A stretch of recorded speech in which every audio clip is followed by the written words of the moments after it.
Welcome to ANS Solver question 17. So for part A, as you can see, they're asking us to factorize the following expression. The expression is in the form a square minus b square, which can also be written as a plus b, a minus b. So they've given us b square minus q square instead of a square minus b square. So we can rewrite this as p plus q and p minus q. Therefore, this being your final answer for part A. Now you can check it by expanding these two brackets. You will reach back to your original answer, that is p square minus q square. Now let's move on to part B.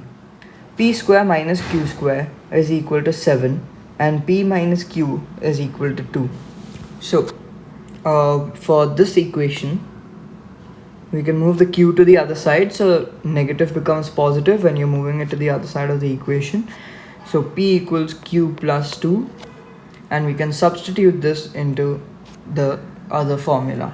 So q plus 2 the whole square minus q square equals 7. Now q plus 2 the whole square,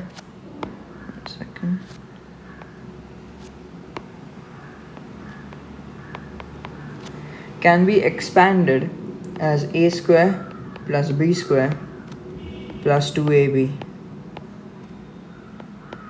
So a square would be q square plus b square would be 4, and plus 2 times a into b would be 4q, because 2 times q is 2q and 2q into 2 is 4q. So 4q minus q square, from here we just bring it down, equals 7. Now positive and negative q square can be cancelled out, so we are left with 4q equals, when you move the 4 to the other side of the equation, positive becomes negative, so 7 minus 4, and therefore 4q is equal to 3.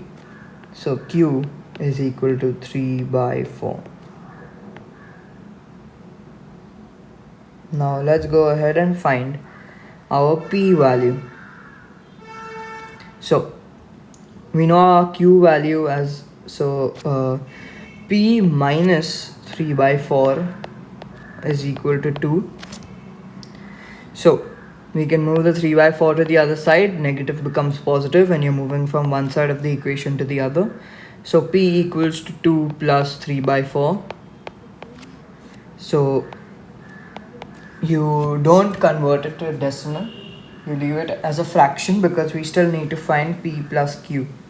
So you find the LCM firstly to do this. So the LCM would be 4, multiplying the numerator and denominator both by 4.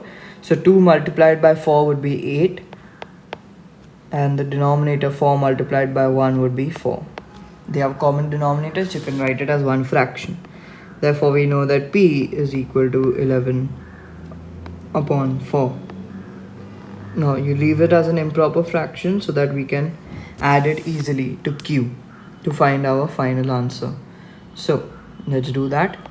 P plus q is equal to, we know the value of p, that is 11 by 4, and we know the value of q, that is 3 by 4. Since they are the same denominator, we can write it as one fraction. So 11 plus 3 by 4. So we know that 11 plus 3 is 14 divided by 4.